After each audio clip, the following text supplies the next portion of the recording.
Welcome to Pankaj Sharma classes. आइए बच्चों, आज हम करते हैं क्वेश्चन नंबर 11। इससे पहली वाली क्लास में आपने क्वेश्चन नंबर 1 to 10 किए थे, जिसमें आपने प्रिंसिपल वैल्यू को निकाला था। प्रिंसिपल वैल्यू का जो मतलब है ना, कि जो आपके पास में उन्होंने इन्वर्स ट्रिगो की जो टेबल दी हुई है, जो भी आंसर है वो हमारा रेंज में लाई करना चाहिए। तो अभी हम स्टार्टिंग फेज में हैं, तो जो भी आपका आंसर निकल रहा है वो ऑटोमेटिकली आपकी रेंज में निकलेगा। ज्यादा यहाँ पे टेंशन लेने की जरूरत नहीं है। उसी से रिलेटेड एक क्वेश्चन नंबर हमारे पास है 11। देखो, हमेशा किसी काम को करने के लिए हमें अपने दिमाग की कुछ चीजों का इस्तेमाल करना पड़ता है। दिमाग की कुछ चीजें मतलब कि इतनी सारी चीजें आपने दिमाग में याद करके रखी होती हैं, तो हर एक क्वेश्चन को करने के लिए अलग अलग जो चीज आपने दिमाग में रखी हुई है उसको उठा करके आपको इस्तेमाल करना पड़ेगा। यहां पर जब भी प्रिंसिपल वैल्यू का क्वेश्चन करोगे तो सबसे पहला जो फेस आता है कि अगर मान लीजिए इनवर्स ट्रिगो के अंदर नेगेटिव वैल्यू होती है तो उस माइनस को हम कैसे बाहर लेके आएंगे। तो स्टार्टिंग के 3 फेसेस में आपको बता दिया, साइन में, टेन में और कॉसेक में डायरेक्ट नेगेटिव बाहर आ जाता है, डायरेक्ट नेगेटिव बाहर आ जाता है। बट अगर हम बात करें कॉस की, सेक की और कॉट की, तो वो पाई में से होके माइनस को हम लिखते हैं। ये फॉर्मूला दिया हुआ है, स्ट्रेट फॉरवर्ड फॉर्मूला, जैसे आपने याद करा था sine square theta plus cos square theta is equals to 1। Same इसी तरीके से आप याद कर लीजिए कि अगर कभी भी कॉस इनवर्स माइनस एक्स लिखा होगा तो आप pi minus cos inverse x लिख दोगे। उसके बाद आपको ये टेबल याद होनी चाहिए। टेबल में से मैं फिर से रिपीट कर रहा हूं कि एग्जाम में क्वेश्चन जरूर पूछा जाएगा। वो ये पूछेंगे, write down the range of cosec inverse x. तो कॉसेक इनवर्स की रेंज अगर आपको लिखनी होगी तो आप लिखोगे close bracket minus pi by 2 से पाई बाय 2 माइनस 0। माइनस 0 का मतलब है कि हमारा आंसर कभी भी 0 नहीं हो सकता। उसके बाद इस क्वेश्चन को करने के लिए हमें 10th क्लास की जो टेबल है वो याद होनी चाहिए। तो ये 10th क्लास की आपकी टेबल हो गई, जो हमने यहाँ पे ऑलरेडी बना के रखी हुई है। बच्चों, ये एक एक चीज आपको याद होनी चाहिए अगर आप ये वाला क्वेश्चन करने जा रहे हो। तो सबसे पहली बात, अगर आपके पास में क्वेश्चन ये दिया हुआ था और लिखा हुआ था find the values of the following, solution करते वक्त आपने लेट वाई, जरूरी नहीं है कि आप y मानो, आप कुछ भी मान सकते हो, बट स्टैंडर्ड फॉर्म y है, शुरुआत से हम y मानते आ रहे हैं, तो y इमेजिन कर लेना इक्वल्स टू, यहां पर आपके पास 10 इनवर्स लिख दिया। और जो 1 है, इस 1 की जगह, ये नेगेटिव तो नहीं है, अगर नेगेटिव नहीं होती वैल्यू तो सीधा हम टेबल पे जाते हैं और 10 को देखोगे 1 कहां पर मिलता है, 1 मिलता है 45 पे। 45 का मतलब आप यहां पे लिख दोगे पाई बाय 4, तो यहां पे 10 पाई बाय 4 हो गया। तो 1 की जगह 10 पाई बाय 4 आ गया। पर जिनके एंगल नेगेटिव होंगे, जिनके एंगल नेगेटिव होंगे उसमें आप डायरेक्ट टेबल की वैल्यूज को पुट नहीं कर सकते। वापस से सुन लो, जिनके एंगल्स नेगेटिव होंगे आप वैल्यू डायरेक्ट पुट नहीं कर सकते। तो इसका मतलब नेगेटिव वाले में सबसे पहले हम इन फॉर्मूलों का इस्तेमाल करेंगे। अब ध्यान से देखिए, कॉस इनवर्स माइनस एक्स लिखा हुआ है, कॉस इनवर्स माइनस एक्स लिखा हुआ है, क्या फॉर्मूला होता है, pi minus cos inverse x. तो आप यहां पे लिखेंगे pi minus cos inverse x, x का मतलब 1/2। और अब ध्यान से देखिए, ये हमारे पास में ये बन गया। उसके बाद में यहाँ पे साइन इनवर्स माइनस एक्स लिखा हुआ है, तो साइन इनवर्स माइनस एक्स, तो माइनस डायरेक्ट बाहर आ जाता है। इस माइनस को आप डायरेक्ट बाहर ले लो, तो माइनस यहाँ पे आ गया और यहाँ पे साइन इनवर्स, और ये 1/2 लिख दोगे। एक चीज और समझो, जैसे आपके पास यहाँ लिखा हुआ है साइन इनवर्स और इधर लिखा हुआ है साइन एक्स, तो साइन इनवर्स को साइन कैंसिल कर सकता है और आपका जो आंसर है वो आएगा एक्स। बट अगर कभी जिंदगी में लिखा हो साइन इनवर्स और यहां पे लिखा है कॉस एक्स, तो ये भी याद रखना कि साइन इनवर्स को कॉस नहीं काट सकता।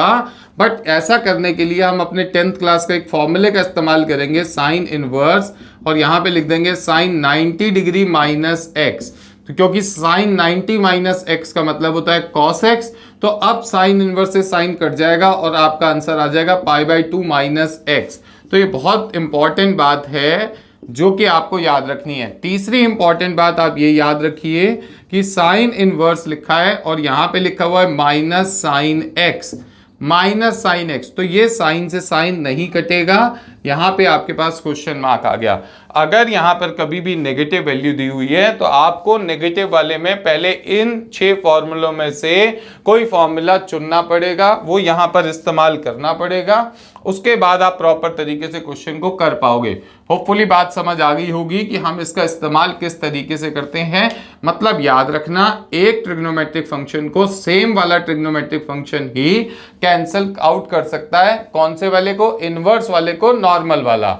तो ये इनवर्स हो गया, ये नॉर्मल हो गया, कैंसिल आउट कर देंगे। काट के दिखाते भी नहीं है, ऐसे काट के नहीं दिखाना, आपके पास इक्वल्स टू सीधा लिख देना है x। तो होपफुली बात क्लियर हो गई होगी कि ये बात मैंने क्या बताई है। अब आते हैं, हमने यहां पर फॉर्मूले का इस्तेमाल कर लिया और यहां पर अब हम क्या करेंगे? देखो, tan इनवर्स से tan कट गया, इसी के लिए मैं ये बात समझा रहा था। tan इनवर्स से tan कट गया, आपका डायरेक्ट आंसर कितना आ गया? π/4 प्लस पाई को पाई लिख दिया, माइनस को माइनस लिख दिया, कॉस इनवर्स को कॉस इनवर्स लिख दिया। पॉजिटिव वैल्यू 1/2 है, 1/2 कॉस के लिए टेबल में ढूंढोगे तो π/3 पर मिलेगा। यहाँ पे आपने लिख दिया cos π/3, बिल्कुल ठीक है। माइनस को माइनस लिख दिया, साइन इनवर्स लिख दिया, और 1/2 अगर आप साइन में ढूंढोगे तो π/6 मिलेगा। तो यहाँ पे आपने लिख दिया साइन π/6, तो π/6 का मतलब 30 डिग्री। अब देखो, ये π/4 है, ये प्लस का पाई है, माइनस को माइनस लगा दिया, कॉस इनवर्स से कॉस कट गया तो यहाँ पे बच गया π/3, माइनस साइन इनवर्स से साइन कट गया तो यहाँ पे बच गया आपका π/6। खुद समझदार हो, एक सिंपल सी वैल्यू आ गई, सिर्फ हमें इसको अब कैलकुलेट करना है। इसके नीचे कुछ नहीं है तो इसके नीचे 1 है। अगर आप इसका एलसीएम लोगे तो इसका एलसीएम आ जाएगा बेटा 12 आ गया। 4 को अगर यहाँ पे डिवाइड करोगे, 12 को 4 से तो 3 आएगा, तो ये आपके पास आंसर आ गया 3 पाई। 1 से डिवाइड करोगे तो ये आपके पास आंसर आ गया 12 पाई। 3 से डिवाइड करोगे ये आपके पास आंसर आ गया 4 पाई। 6 से डिवाइड करोगे तो 2 आएगा, तो माइनस का कितना आंसर आ गया? 2 पाई। अब देखिए, आपके पास में ये कितना हो गया? 15 पाई, और यहाँ पे कितना आ गया? यहाँ पर 6 पाई, और डिवाइडेड बाय कितना है बेटा? 12। आपके पास में यहाँ पे बचेगा 9 π/12, और जिसका मतलब हो जाएगा 3 π/4, और ये आपका यहाँ पे फाइनल आंसर है। जब भी किसी क्वेश्चन में कॉम्बिनेशन आएगा तो वहां पे आपको रेंज साइड में लिख के दिखाने की जरूरत नहीं है, वो सिर्फ सिंगल वाले क्वेश्चन जो आपने 1 से लेकर 10 तक करे थे तब आप बिलोंग्स टू करके रेंज को लिखते हो। इस वाले क्वेश्चन में ऐसा करने की कोई जरूरत नहीं है। तो होपफुली आपको क्लियर हो गया होगा कि हमने इस तरीके के क्वेश्चन को किस तरीके से करना है। वापस से बोल रहा हूं, जब भी प्रिंसिपल वैल्यू का क्वेश्चन आएगा आपने 1 2 3 ये तीनों बातें अपने दिमाग में बिठा के रखनी है, इसके बिना आप इस क्वेश्चन को सॉल्व नहीं कर सकते।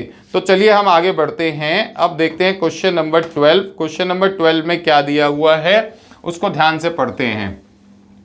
देखिए, क्वेश्चन नंबर 12 जो इन्होंने दे रखा है, यहां पे आपके पास में वैल्यू दे रखी है कॉस इनवर्स। क्वेश्चन नंबर 12 में कॉस इनवर्स 1/2 प्लस में 2 साइन इनवर्स, और वो भी वैल्यू है आपके पास में 1/2। ठीक है जी।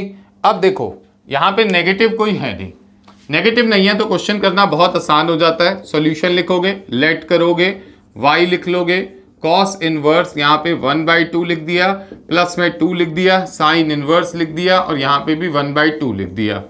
अब देखो बेटा, कॉस इनवर्स लिख दिया, 1/2 मतलब टेबल में जाके देखोगे तो π/3 पे मिलेगा। यहाँ पे आपने लिख दिया cos π/3 मतलब cos 60 डिग्री, cos 60 डिग्री की वैल्यू हाफ होती है।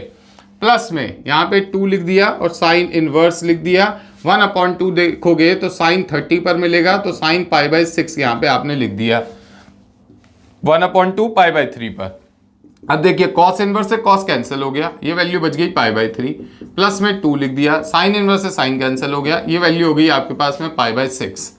अब ध्यान दो, π/3 यहाँ पे लिख दिया, प्लस में इसे 2 से कैंसिल करोगे 3, तो ये भी π/3 आ जाएगा।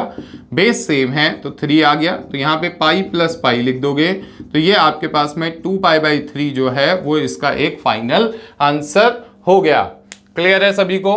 अगर नेगेटिव होता एंगल के अंदर तो आप इन प्रॉपर्टी का इस्तेमाल करने के लिए जाते, बट नेगेटिव नहीं है तो सीधा 10th क्लास की जो टेबल है वो हमारा काम यहाँ पे कर देगी।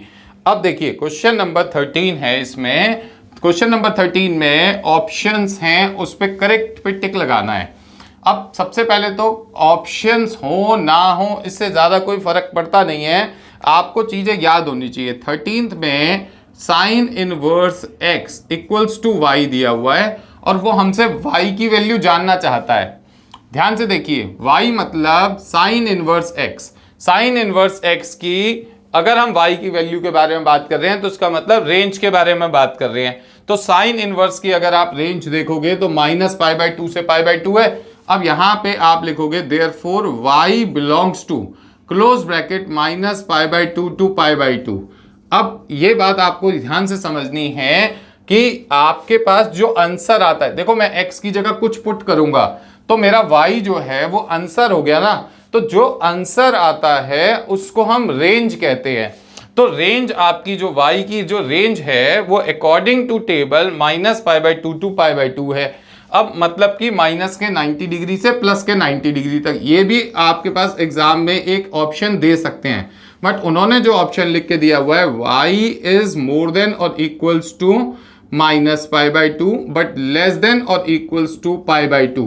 तो यहां पर ये आपका जो है करेक्ट ऑप्शन हो जाएगा, जो कि आपकी बुक में दे रखा है ऑप्शन नंबर बी। अब बात समझो, इक्वल्स टू का क्या मतलब है? ये कॉर्नर वाली वैल्यू जो है वो शामिल है। अगर ये ओपन ब्रैकेट होता तो हम यहां पर इक्वल्स टू नहीं लगाते। तो ये बात क्लियर हो गई होगी क्वेश्चन नंबर 13 के लिए कि 13 हमें किस तरीके से करना है। अब आते हैं हम क्वेश्चन नंबर 14 की तरफ, जो कि लास्ट क्वेश्चन है इस एक्सरसाइज का।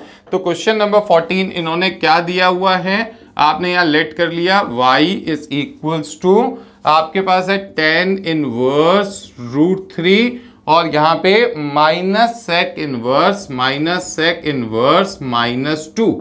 अब देखो tan इनवर्स को आपने tan इनवर्स लिख दिया। अब √3 tan की टेबल में जाओगे तो 60 डिग्री पे मिलेगा π/3 पर। पॉजिटिव वैल्यू है, सीधा लिख दो tan π/3 माइनस। अब यहां पे माइनस है और अंदर भी माइनस है, बट अंदर वाले माइनस का रोल जब आ जाता है तो आप उसको लिखोगे पाई माइनस करके।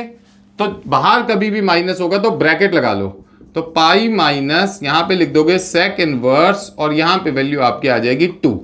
क्लियर हो गई बात यहां तक? देखो pi minus sec inverse x, तो pi minus sec inverse x का मतलब पाई माइनस sec इनवर्स 2, क्योंकि x की जगह 2 ने ले रखी है। अब यहां पे tan इनवर्स से tan कट गया, ये आपका π/3 आ गया। ये आप ब्रैकेट ओपन करोगे तो ये बचेगा -π, ये माइनस माइनस प्लस हो जाएगा, यहां पे बचेगा sec इनवर्स। अब 2 कहां पे होता है? sec किसका उल्टा होता है? cos का।